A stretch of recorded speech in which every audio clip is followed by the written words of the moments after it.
এখন চলে যাব আমাদের আজকের প্রথম ঘটনা, এবং এটি একটি ইমেইল। সেই ইমেইল থেকেই পড়ছি, যেভাবে তিনি লিখেছেন আমি ঠিক সেইভাবেই পড়ে শোনানোর চেষ্টা করছি। আসসালামু আলাইকুম রাসেল ভাই, আশা করি ভালো আছেন। আমি রাজশাহী থেকে নাহিদ আফরান, একজন স্টুডেন্ট, তাই সঙ্গত কারণেই রাজশাহী থেকে স্টুডিওতে গিয়ে ঘটনা শেয়ার করা আমার পক্ষে সম্ভব না। ভূত এফএমে পাঠানো এটা আমার ফার্স্ট স্টোরি। ঘটনাটা যদি ভালো লাগে তো পড়ে শোনানোর অনুরোধ রইল। ঘটনাটি এখন থেকে 2 বছর আগে আমার নিজের জীবনে ঘটে যাওয়া একটি মর্মান্তিক ঘটনা। শুরুতেই বলে রাখি, আমি ছোটবেলা থেকেই এসব অলৌকিক বিষয় নিয়ে খুব ইন্টারেস্টেড। তাই সময় পেলেই আমি আর আমার বন্ধুরা মিলে রাতে ঘুরতে বের হই সেই সব জায়গায়, যেগুলো জায়গা নিয়ে আমাদের এলাকায় অনেক রহস্যময় ঘটনার প্রচলন আছে। ঘটনাটি যেই সময়ের, আমি তখন 10ম শ্রেণীতে পড়াশোনা করছি, আর 3 মাস পরে আমার ফাইনাল এক্সাম। এমন সময় আমি আমার বাসা থেকে ততটা বের হই না। আমার গ্রামটা রাজশাহী জেলার বাগমারা থানায়। আমাদের গ্রামের প্রবেশ পথেই অনেক বড় একটা জঙ্গল পড়ে। ওই জঙ্গলটি স্থানীয় ভাষায় কালীতলা নামে পরিচিত। এই জঙ্গল দিয়ে অনেক অলৌকিক ঘটনা আছে, পরে সময় পেলে আপনার কাছে পাঠাবো। এখন মূল ঘটনায় আসি। দিনটি ছিল সোমবার। সেদিন আমার এক চাচাতো ভাইয়ের কাজিনের বিয়ে। আমি এবং আমার 3 চাচাতো ভাই রকি, গোলাম এবং শাকিল বিয়ে বাড়িতে গেলাম।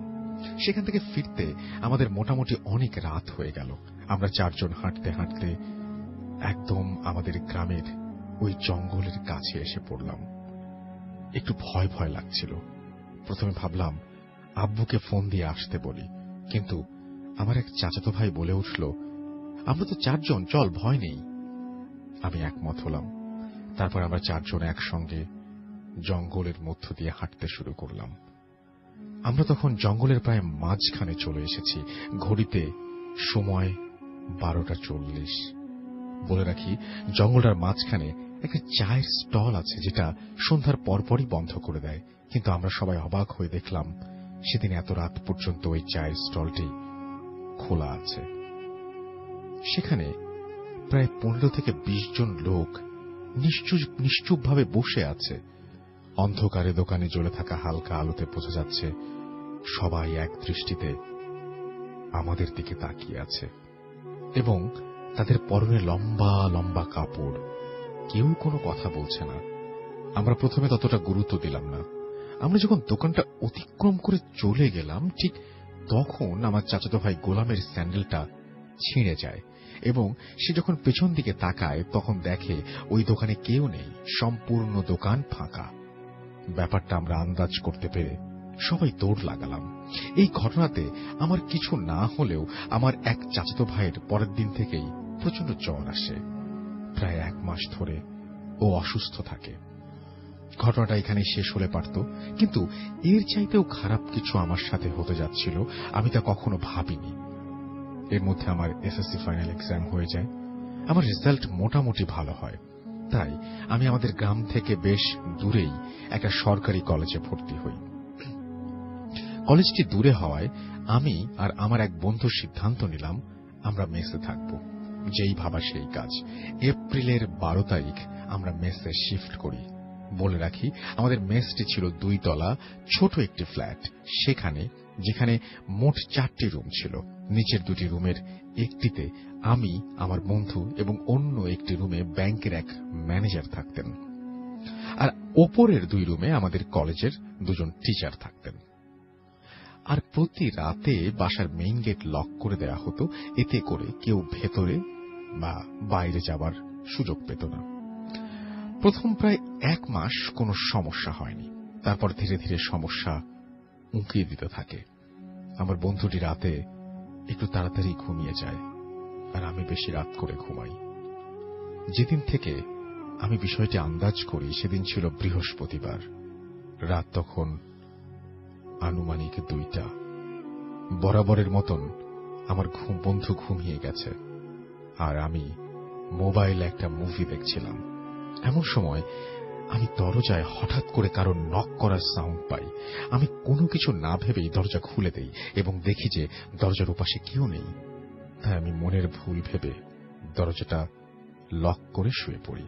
ঠিক সেই মুহূর্তে আবারও দরজায় নক। আমি আবারও দরজাটা খুলে দেই, কিন্তু কাউকে দেখি না। এবার আমি একটু ভয় পেয়ে যাই। আমি আবার দরজাটা লক করে শুতে যাব, ঠিক সেই মুহূর্তে অনেক জোরে জোরে নক হচ্ছে এবং প্রচন্ড জোরে জোরে আমার নাম ধরে কেউ ডাকতে থাকে। আমি আমার বন্ধুকে ঘুম থেকে জাগাই, আর ঠিক সেই মুহূর্তে শব্দ আসা বন্ধ হয়ে যায়। এভাবে প্রত্যেক দিন রাত ঠিক 1টার পর এই ঘটনা আমার সাথে প্রতিনিয়ত হতে থাকে। কখনো কখনো কারো কান্নার আওয়াজ, অনেক জোরে জোরে হাসির আওয়াজ আমি প্রতিনিয়ত পেতে থাকি। রাতে মনে হতো আমাদের ছাদের ওপর অনেক লোকজন ফুটবল খেলছে। অনেক জোরে জোরে আওয়াজ পেতাম আমি, অথচ আমাদের ওপরের তলায় থাকা আমাদের কলেজ টিচারকে জিজ্ঞেস করলে তারা বলে এমন সাউন্ড কখনো পাইনি। এইসব ঘটনা আমার বন্ধু প্রথমে অবিশ্বাস করলেও পরে ঘটনাটা বিশ্বাস করতে বাধ্য হয়।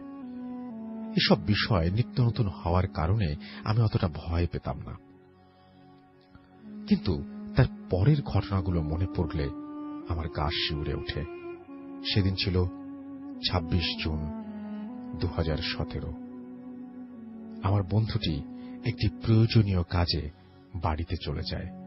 বন্ধুকে এগিয়ে দিয়ে বাজার থেকে ফিরতে ফিরতে আমার একটু রাত হয়ে যায়। আমি একটু ক্লান্ত আর রুমে একা থাকায় রাত 10টার মধ্যে ঘুমিয়ে পড়ি। সচরাচর তাড়াতাড়ি ঘুমিয়ে পড়ার অভ্যাস না থাকায় অনেক রাতে আমার খুব পিপাসা পায়।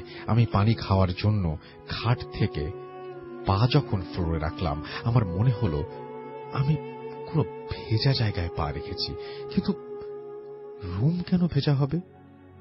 হয়তো পানি পড়ে গেছে। এসব ভাবতে ভাবতে আমি যখন রুমের লাইট অন করলাম, তখন আমি যা দেখলাম তা আমি কখনো কল্পনাই করতে পারিনি।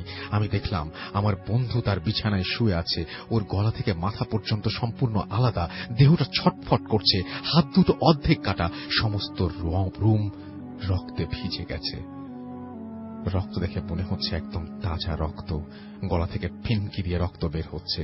আমি মাথাটি বড় বড় চোখে আমার দিকে তাকিয়ে চিৎকার করছে। আমি তখন কি করব ভেবে পাচ্ছিলাম না। আমি আর সামলাতে পারলাম না, জোরে চিৎকার দিয়ে দৌড় লাগালাম। আমি আমার রুমের দরজা খুলিনি, কিন্তু জানি না কেমন করে আমি রাস্তায় চলে আসলাম। অনেক জোরে দৌড়াচ্ছি, চতুর্দিকে প্রচন্ড অন্ধকার। আমি দৌড়াচ্ছি আর ওই ভয়ঙ্কর হাসিটা শুনতে পাচ্ছি। আমাকে বলছে, তুই যত খুশি দৌড়া, তোকে ছাড়ব না। আমি দৌড়াতে দৌড়াতে এক সময় জ্ঞান হারিয়ে ফেললাম। তারপর আর কিছু জানি না। আমি যখন আমার জ্ঞান ফিরে পেলাম, তখন দেখলাম আমি আমার বাড়িতে। আমি নাকি আমাদের মেসের ছাদে অজ্ঞান অবস্থায় পড়েছিলাম। আমি আমার সাথে ঘটে যাওয়া বিস্তারিত সব ঘটনা খুলে বলি। আর একটা অবাক করা বিষয় যে আমি ছাদে অজ্ঞান হয়েছিলাম, কিন্তু আমার রুম থেকে লক করা ছিল। তারপর এক বড় হুজুরের সাথে আমার দেখা করানো হলে হুজুর বলেন আমাকে নাকি খারাপ একটা জিন অনেক দিন ধরে আমার ক্ষতি করার চেষ্টা করছে, কিন্তু আমি 5 ওয়াক্ত নামাজ পড়ার কারণে করতে পারিনি। হুজুর আমাকে একটা তাবিজ দেন আর বলেন এটা সবসময় তোমার সাথে রাখবা, তাহলে তোমার কোনো ক্ষতি হবে না।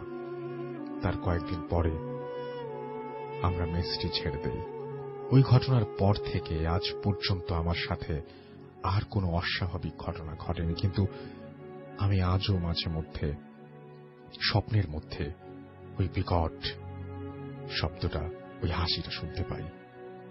এটাই ছিল আমার জীবনে ঘটে যাওয়া একটি সত্য ঘটনা। এটা বলে তিনি তার ঘটনা শেষ করেছেন। আশা করছি ঘটনা